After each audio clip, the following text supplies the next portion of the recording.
Hello friends, अभी तक आपने मेरे YouTube चैनल को यदि सब्सक्राइब और लाइक नहीं किया है तो प्लीज़ सब्सक्राइब और लाइक दोनों कर दें।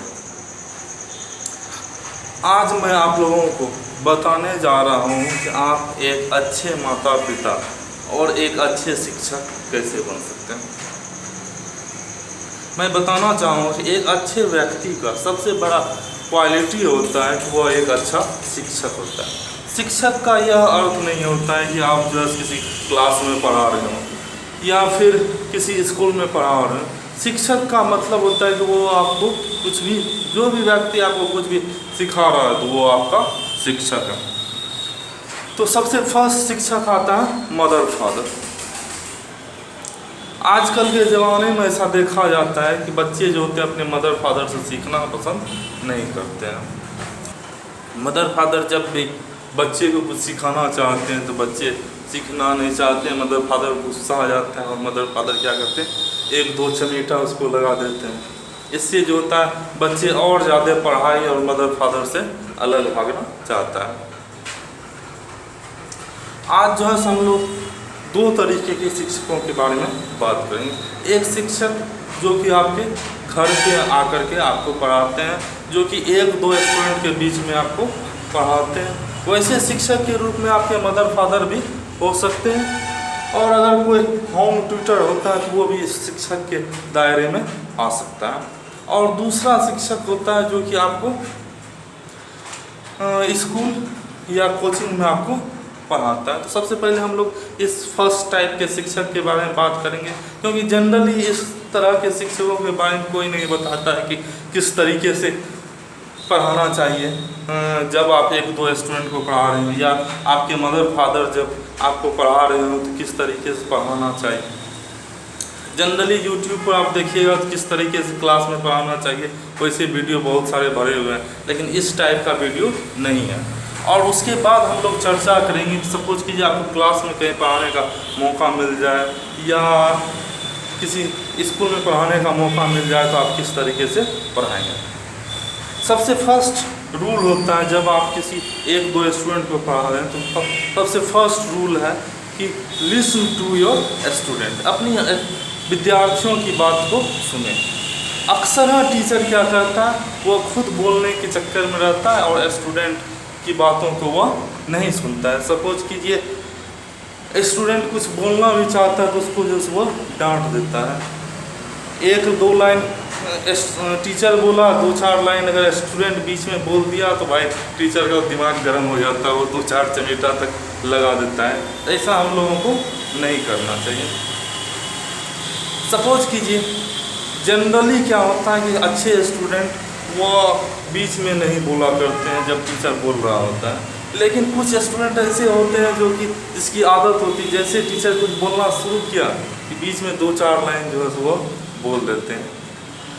इससे क्या होता है कि टीचर वैसे विद्यार्थियों को पढ़ाने में तकलीफ होती है, क्योंकि वो जो बता रहा होता है उसका दिमाग कहीं और इंगेज हो जाता है और वह उस चीज़ को ढंग से नहीं बता पाता है। जब इस तरह की एक दो बार विद्यार्थी गलती करता है, टीचर परेशान हो जाता है कैसे इस तरह के विद्यार्थियों को पढ़ाना चाहिए। सपोज कि आप अगर बच्चों के मदर फादर हैं तो कैसे जो है बच्चों को हैंडल करें यह समझ में नहीं आता है।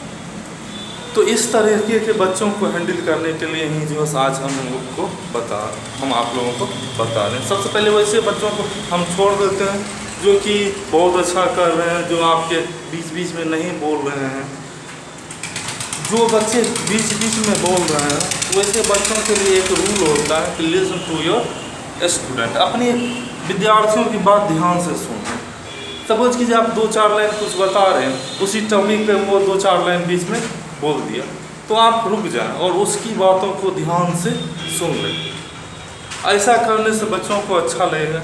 आप पूर्ण रूप से जब कंफर्म हो जाए कि अब इस चीज़ पर इसको बोलने के लिए कुछ नहीं बचा है तो जो है आप उस टॉपिक पर बोलना शुरू करें।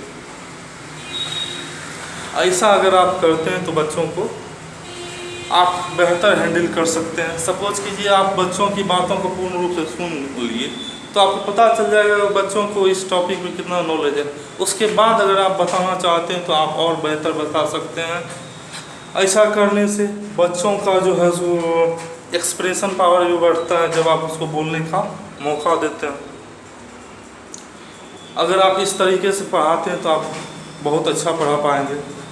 सपोज कीजिए इस तरह के जो बच्चे होते हैं जो कि दूसरे टीचरों से हैंडल नहीं हो रहे होते हैं, उस तरह के बच्चों को बहुत ज़्यादा गार्जियन का भी प्रेशर झेलना पड़ता है। गार्जियन भी रोज़ उसको डांटते हैं कि भाई क्यों नहीं तुम पढ़ते हो, पढ़ा करो। और भी लोग सब उसको हमेशा डांटते ही रहते हैं। वो भी चाहते हैं कोई ऐसा हमको टीचर मिले जो कि हमको ठीक ढंग से पढ़ाए, हमारी बातों को ठीक ढंग से समझे। तो अगर आप इस तरीके से बच्चों को पढ़ाते हैं तो वो जो होता और बेहतर कर पाता है, वो आपकी का पूर्ण रूप से रिस्पेक्ट करेगा। इस तरह की बातों इस तरह की बात आपको किसी और वीडियो में नहीं मिलेगी। तो इसके बाद जो है सो हम दूसरे वीडियो में बात करेंगे किस तरीके से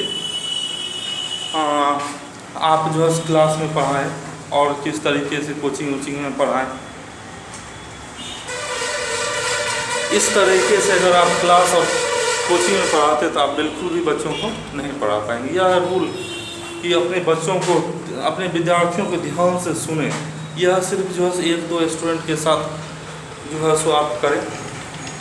अगर आप यह क्लास में करते हैं, क्लास में भी सुनना है विद्यार्थियों को, लेकिन डायरेक्ट उसकी बात अगर आप सुनने लगे, क्योंकि क्लास में बहुत सारे स्टूडेंट होता है, डायरेक्ट आप सबकी बात सुनने लगे तो 45 मिनट 1 घंटे का जो क्लास होता है वो वैसे ही बीत जाएगा और आप कुछ पढ़ा नहीं पाएंगे। तो उसके लिए कुछ अलग फार्मूला हम लोगों को अपनाना है।